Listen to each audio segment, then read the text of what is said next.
What was the actual question on the sheet? What would you want the minimum yearly income to be for your future husband? What would I want? Want the minimum yearly income What would to I be? want? What's with the attitude? What would you want the minimum yearly income to be for your future husband? Because how is that trolling? What would I want? What would I want it to be? I mean, there's some degree of like realisticness, to the question. And because billionaires aren't realistic in your world doesn't mean they're not realistic in my world. I mean, why not a trillionaire? Why would you want it to be a trillion? Because I was being realistic. Yeah, it's totally realistic. You can't ask me what I would want ideally and then tell me my answer is fake. That doesn't make a lot of sense to me. Do you agree with me that if every other woman at the table answered the question the way that it was intended except you, wouldn't that also lend us even more credibility that you're probably trolling? Every woman at the table is not me. I can't really compare myself to the other women. Well, how do you make comparisons then? Like, how would we ever make a comparison as to whether or not a person was delusional unless they were making a comparison with people who were not delusional? Sure, that's my answer to your question. She is everything we don't like about women. Wealthy, single men would never look twice at gold diggers like this. They bring nothing to the table. Her trolling is her acceptance that she will never accomplish her wants. Is it true that men are less attractive to successful women? If you show a man a photograph of a woman who's dressed like a CEO and she's gorgeous, and you show a man a picture of a woman who's dressed like a Burger King service person and she's drop dead gorgeous, men are going to find her similarly attractive in both conditions. It doesn't matter. The woman could be doing, it doesn't matter what the woman is doing. And there's been research that shows this. They'll show men and women photographs of people in different types of outfits. And the men's ratings of how attractive the women are has just everything to do with how attractive the women are. For women rating men, it all depends on what they're wearing, right? Do they show cues to resource access? Do they not show cues to resource access? And women tend to modulate how physically attractive they find men based on whether or not they have these cues related to provisioning ability. My wife was a boss babe. She fired me. It was the best loss of my life. I'm free and well off. I sleep well, work less, and still make more money than I ever have. My health has improved. I'm happy and enjoying life. She recently asked me if we can work things out. I told her I thought that was what the divorce you asked for did. We worked it out. You won, remember? I'll never give up or risk my peace and freedom again. What happened to men pursuing girls? When was the pivotal moment that a man chose to not go after a girl anymore or put in any effort? It seems like guys can just put the bare minimum and not even really put in effort anymore. They don't really care to. Or they're like, why don't girls just go and make the first move and make the effort? When did it become a thing? Now it's like role reversal where they expect girls to be making the first moves, yearning for a guy and chasing him.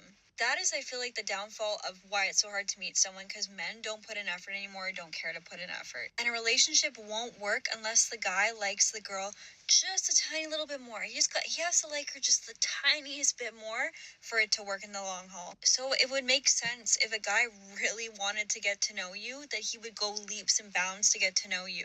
And when did that shift? Because if a man persisted like that in today's dating world, he would at the very least be called a creep. And at the worst, he'd be going to jail. That is the reality that a lot of men face. So that, in combination with the fact that women are not really reciprocating effort and they're not treating men very well right now, there is a large group of men that are saying that it's just not worth it. And they would say that women have asked for it. They have asked men to leave them alone. So guess what, ladies? They're leaving you alone.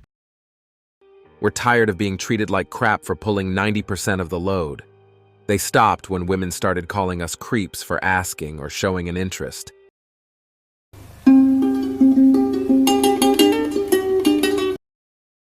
Okay, this is for all my single girlies in their late 20s, early 30s. Where are we finding men now? Unfortunately, they are working overtime instead of going out and dating because they feel they will never be attractive enough or wealthy enough for a girl ever again. They would rather check their weather app than chat with another person on Hinge. If they're not at work, they're usually at home, the gym, playing video games with friends, or fighting for democracy. You're welcome. Check your friend-zoned list before asking that question. She's asking about chads with money.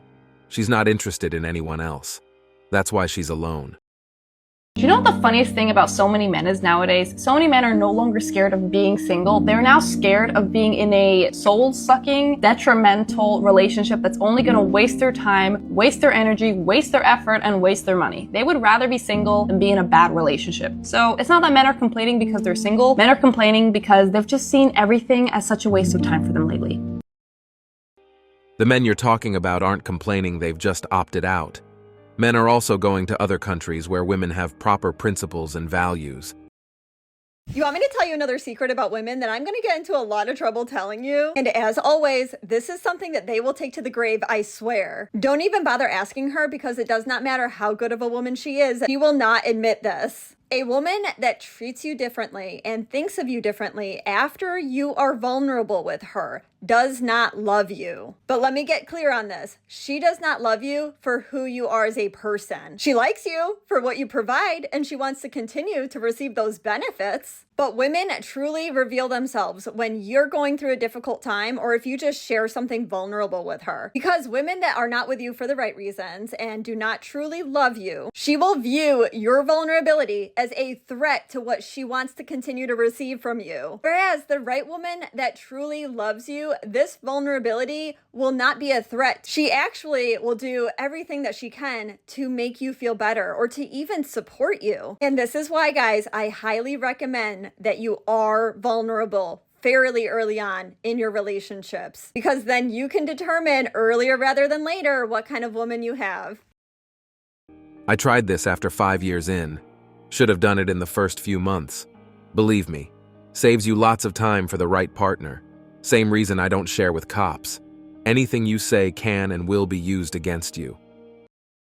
When women get to a menopausal age, when they're in menopause, we see divorce rates increase during this period of life. Is that true? It is true. When you're in your reproductive years, so pre-menopause, you've got a different level of estrogen, progesterone, and testosterone every day. And it makes you accommodate, makes you kind of roll with the punches. And it sets up this level of flexibility that starts to disappear when you go through perimenopause and menopause. The way my mentor described it was that the hormonal veil is lifted and you start to speak your truth and not accommodate. You speak your truth maybe for the first time about the state of your marriage, about the things that you're happy about, the things that you're not happy about. And it does lead to an increased rate of divorce. Yeah, so it's still the man's fault and not the hormonal hellstorm that is menopause. Okay. Researchers brought in a group of women and asked them to rank photos of two men where one was conventionally attractive and the other was not. Later, they were told that the attractive guy was also a subject of the study and had rated her low. The results showed a significant and consistent drop for the unattractive guy in the second rating, deemed as a way for those women to restore their sense of self-esteem after the ego hit of rejection. For those that don't understand, the women that thought the ugly guy was ugly increased taking it out on him instead of the handsome guy, like somehow they were getting revenge, but taking it out on the wrong guy to make themselves feel better, sick, and twisted. Modern women are not right in the head. And that's it for today on Sigma Traits. Make sure you hit that like button, smash that subscribe button, and don't forget to ring that notification bell. Support this channel through membership. You can also support through PayPal, link in the description. Let us know your thoughts in the comments below. See you all tomorrow.